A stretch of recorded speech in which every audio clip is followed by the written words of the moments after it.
Who would fight for Britain? Would you fight for Britain? Would you potentially go to an overseas land like Russia in order to fight the Russians, thereby advancing Keir Starmer's political aims?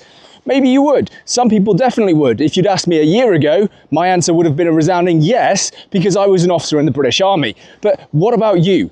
Would you do that? Well, you might not have to think about it for too long because you may not have a choice. So why am I talking about this now? And why am I suggesting that you might not have a choice in the matter?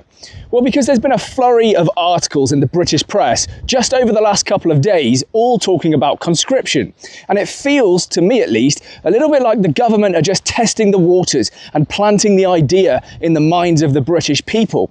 For example, there was an article in the Express which quoted a senior member of the Defence Select Committee talking about how we must have conscription. And then there was one in the Mirror quoting ex-army chiefs saying we need conscription now, and then even one in GB News of all places. And it's not just the British press, by the way. The Lithuanian PM has been saying something similar. Over in France, Macron has said we might need to mobilise French civilians in the face of Russian aggression.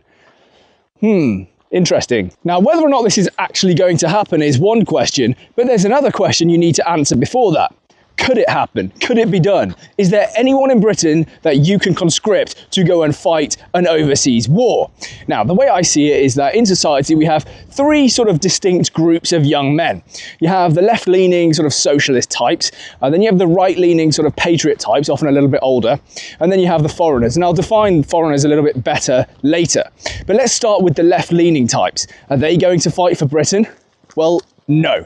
According to an article in the Times, 48% of Gen Z think that Britain is a racist country, and only 11% of them would be willing to fight for Britain.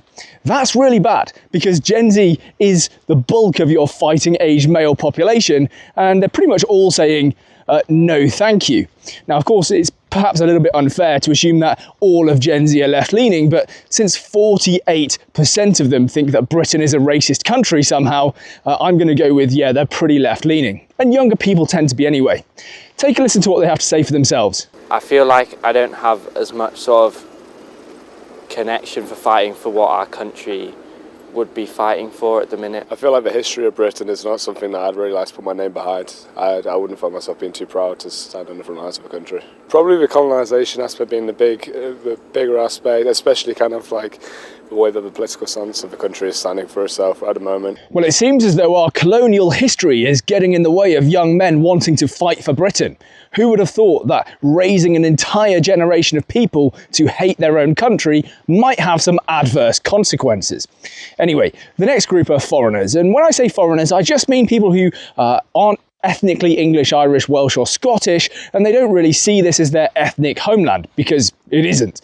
And so when it comes to the topic of war, they are naturally quite reticent to go to war for England. UK was to go to war, would you join the military? No. I'm not from the country, so no. First of all, I'm not a UK citizen, I'm an immigrant. I'm Welsh. No, unfortunately not. I'm not from this country originally, you know? No. We're Irish, so... We don't like the UK military. No, thank you. Yeah. Where are you from? Brazil. Do you live here? Yes. Would you go to war for this country? No. I'm Pakistani, so... Are you a resident? I'm a resident. I've got dual nationality. You guys live in the UK? Yeah, we do. Would you join the military? No. We're not from this country. If they say it's compulsory, what would you do? I'll just go back to Egypt. Go back to my country? Yeah, I'll just go back to my country. Now, just to be totally fair, I am sure there are some people in the country who are not English, Irish, Welsh or Scottish who would go and fight a war on behalf of Britain. I'm sure there'll be some British Indians in the comments saying, yeah, send me to Ukraine, I'll fight the Russians. Great, good for you. But as a group, let's be honest, not really. They're just going to go back to their ethnic homelands if you try to conscript them. But then what about the right-wingers, the English patriots with England tattoos and draped in English flags every weekend? They're always up for a scrap, right? Well, maybe 30 or 40 years ago, but what exactly are you asking them to fight for now? Their place in society? Already at the bottom. The rule of law actively discriminates against them. The preservation of the English people? we're becoming a minority. So no. The preservation of our culture. Well, apparently Shakespeare is too white these days, so that's getting cut away from our culture and our curriculum. What are you asking these people to fight for? Let me really break down some of the things I've just said there, because it might sound outrageous. But yes, the rule of law in this country will soon be actively discriminating against straight white men. And that's because under new sentencing guidance, mitigating factors for whatever crime someone may have committed include things like, are they a member of an ethnic minority community, and are they LGBT? Turning to the new sentencing guidelines that's been published alongside this statement, which will make a custodial sentence less likely for, and I quote, ethnic minorities, cultural minorities, and faith minority communities. Why is the Justice Secretary enshrining this double standard, this two-tier approach to sentencing? Now this is outright discrimination against straight white men. So much so that even the Labour Justice Secretary, Shabana Mahmood, has called it out and said this is two-tier justice codified in law. But for some reason the government can't do anything about this, right? So it's still going to come into effect. Anyway, that's not the point. The point is, why would a straight white man go and fight a war overseas for a country that so clearly hates them that they're willing to put into law discriminatory practices against them? It's just not going to happen, right? Get real. What about fighting to preserve our communities and our culture? Could you ask the patriotic Englishman to go and do that? Well, Russia, for example, poses absolutely no threat to our communities here in the UK. But our communities do seem to be under threat because we see time and time again hotels full of people completely unvetted, fighting age males. We don't even really know where they're from, but presumably war-torn countries, and they're being placed right next to your kid's school. So our communities are under threat, but not from Russia. How could you ask a British man to go and fight overseas to protect his community, when in reality he might be making it even more dangerous because he's no longer there to protect his wife, sister, mother, kids? It's just not going to happen, right? And think about our towns and our high streets. They've just been turned into infinite Turkish barbershops. I found a clip of some guy just recording a street in his town, the high street, and it had 9 Turkish barbershops on it. We know what's happening there, right? Those businesses cannot survive just by doing haircuts. In reality, what they're doing is using a cash business to launder drug money. Dangerous. We know this, the government knows this, but they do nothing because they want to collect the tax revenue on the dirty money. It's absolutely terrible. What exactly are you expecting these young, white British men to go and fight for? It's just not going to happen. What about the idea of protecting freedom of speech and some of the rights we enjoy here in this country? Well, first of all, I would say Russia poses no threat to those whatsoever, but let's assume, for example, that they did. What freedom of speech does the right-leaning man in this country actually have? It seems like it's just the freedom to speak politically correct things as defined by liberal elites. If you don't believe me, take the example of Jamie Michael, a man who was a Royal Marine veteran, by the way, fought for this country and dared to post a Facebook video saying that people should peacefully, and he emphasised peacefully, protest against this current regime. Now, he did that and he was taken to court by the Crown Prosecution Service. Luckily, a jury of his peers saw that this was absolutely insane and found him not guilty in about 13 minutes, because the case is just ridiculous and some people are not completely insane, although I guess at the CPS they are. There was also the case recently of a grandmother who dared to suggest that her Labour councillors should resign on Facebook, and she had a knock at the door from 2 detectives. Look, the point is, we don't really have that much free speech in this country, not like they do in America, and I will frequently repeat that, and I will call for a First Amendment type system here in the UK so that free speech can absolutely mean free speech. But until we get that, what exactly is the right-leaning man, the patriot, the English guy, going to go and fight Russia for?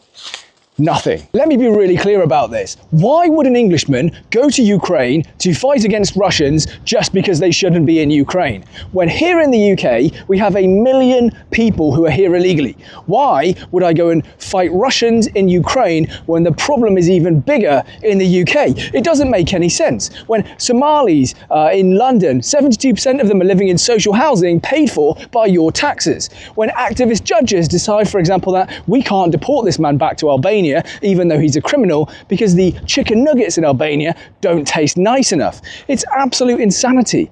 The entire country that Keir Starmer is ruling over hates the Englishman. It's entrenched in our systems. So no, we won't go and fight your war. Of course we won't. And just try and whack it. Yes, this is good. And again. That's it. And again. Try and breathe. Relax. That's it. So look, the way I see it is that the three main groups of young men in society today, none of them would be able to be conscripted en masse. But if I realise that, and you realise that, then surely the government does as well. And that leaves the government with two options. The first is to simply accept that conscription could not work in this country. Okay, and the second is a bit more dangerous. For this, you're going to have to put your conspiracy hat on. You see, they could try and create a pretext and drum up support for an overseas war. And what I'm talking about here are kind of false flag operations in the UK, terror attacks or attacks in the UK, which they then blame on an overseas power. Probably Russia in this example, right? And if that sounds insane, well, it is a little bit insane, of course it is, but if that sounds completely beyond the pale, look up Operation Northwoods. Now, Operation Northwoods was an operation from the CIA in the 1960s, and what the CIA wanted to do was commit attacks on US soil against US citizens, blame it on Cuba, and then go to war against Cuba. That's a very real thing. And the only reason it didn't happen is because President Kennedy refused to sign off on it. He said, no, that's completely insane. And then we know what happened to Kennedy, right? Yeah. Let me know what you make of all of this. Maybe you thought I was making sense until I put the conspiracy hat on, or maybe you think I'm a total coward because I wouldn't go and fight a war against Russians in Russia just because Keir Starmer told me to. That's up to you. I certainly wouldn't do that because I don't see the point in fighting against Russians when my own country's border is completely open. That makes no sense to me. But if you want to call me a coward in the comments, of course you absolutely can do that. That is your free speech, which I absolutely will uphold. A lot of people say I delete comments and stuff. Just to be clear, I've never deleted a single comment on any of my videos, and I never would. Sometimes YouTube might filter them out if you say something pretty horrendous. And sometimes YouTube just bugs, by the way. I just want to make that point because a lot of people seem to be telling me, oh, you've deleted my comment. I haven't deleted your comment. Anyway, please do let me know what you think. Leave a like, leave a comment, subscribe if you haven't already. That would be fantastic. And that's it. Till the next one.